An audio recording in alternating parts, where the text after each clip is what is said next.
Bonjour à tous, mon nom est François Letarte et bienvenue sur ma chaîne JDRD30, une chaîne consacrée aux jeux de rôle sur table.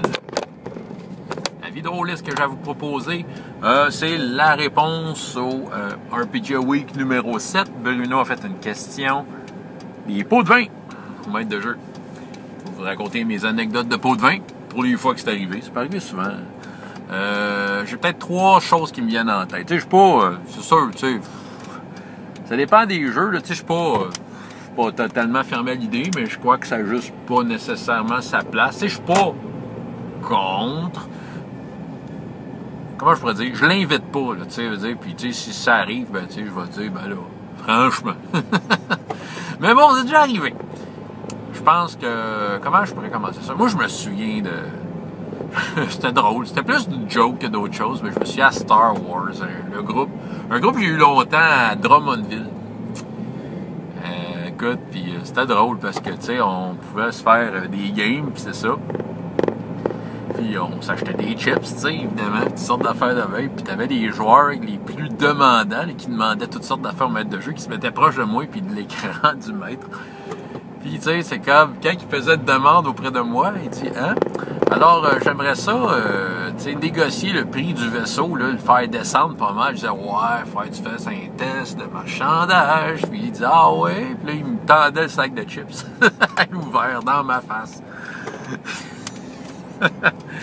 Moi, je trouve ça drôle, là, c'était comme, tu sais, oui, tu sais, parce que là, il m'achetait avec des chips. Puis c'est ça, il me donnait à manger à tous les fois qu'il me demandait quelque chose, il me donnait quelque chose à manger. Puis comme si j'avais, tu sais, c'est drôle, parce que moi j'avais mon propre lot de cochonneries à manger, tu sais. Mais c'était drôle, c'était comme, oui, ben là, François, pourrais-tu nous arranger ça? Puis là, il approchait le sac de chips. Puis je pense à ce groupe-là, puis tu sais, j'ai un flash d'un autre groupe, exactement ça, Star Wars, qui faisait, un joueur qui faisait exactement pareil. Il m'achetait avec des chips, tu sais. Ah ouais, le sac de Ruffles au barbecue, approchait ça, Doritos, tu sais. Ah boy. Ah ouais, des fois j'acceptais, bon. Mais, tu sais, je pense que...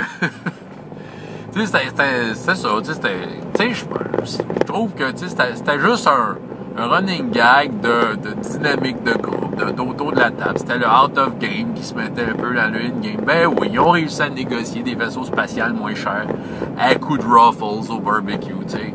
Voilà. Ça en est un qui me revient. L'autre exemple qui me vient, écoute, mais c'est Star Wars encore. J'ai beaucoup joué à Star Wars dans ma vie, mais puis ces anecdotes-là datent. Mais je me souviens d'une joueuse qui était ma conjointe. Je pense que j'en ai parlé dans une vidéo récemment. Tu sais, il est arrivé de quoi vers la fin de cette campagne-là. Mais tu sais, dans le temps qu'on était ensemble, puis qu'on était un couple heureux et plein de projets, ben la fille, dans nos moments, en couple, tu sais, en dehors en dehors du jeu, tu sais, qu'on pouvait avoir des conversations de couple, tu sais, usait de son pouvoir de conjointe pour faire changer des choses dans le game. Puis tu sais, tu veux faire plaisir à madame. Ben, des fois, je pliais. Je me souviens d'une fois en particulier, là, qu'elle me disait, là, cette scène-là, t'aurais dû donner un point de force de plus à la fin de la game. J'étais là, mais là, pourquoi? Puis là, elle avait ses arguments, tu sais, bon, c'est ça.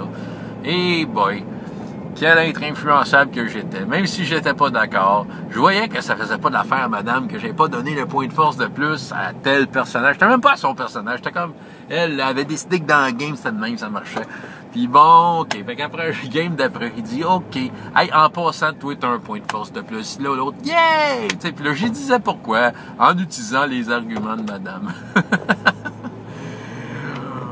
C'est un genre de pot de vin. Tu sais, c'est genre, écoute, si tu veux me voir, tu sais, si sur ce point-là, tu veux me voir de bonne humeur, là, va falloir que tu plies. Mais c'est arrivé quelques fois, tu sais, on n'en abusait pas. Mais c'est arrivé des fois qu'elle n'était pas d'accord avec les décisions de maître de jeu. Mais là, tu sais, elle utilisait son pouvoir de « je suis ta conjointe ». Hein?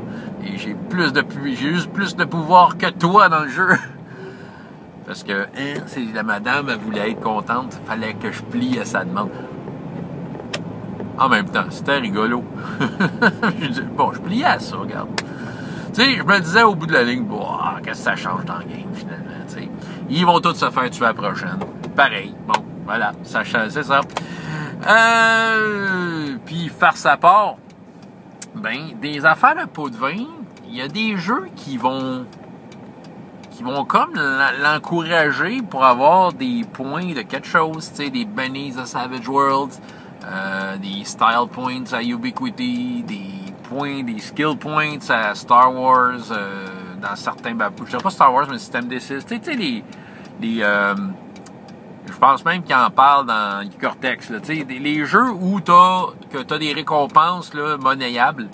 Il y en a qui disent que, tu sais, si les joueurs ont fait l'effort de t'amener de la bouffe pendant ta game, ils disent carrément dans le livre, je peux même pas me rappeler quel jeu, mais je l'ai carrément lu, là, textuellement, où que les joueurs, tu sais, ils contribuent à ta game, tu sais, qu'ils vont comme, je sais pas si on peut appeler ça des pots de vin, mais tu sais, la contribution hors game, tu sais, amener des choses pour faire plaisir au maître de jeu.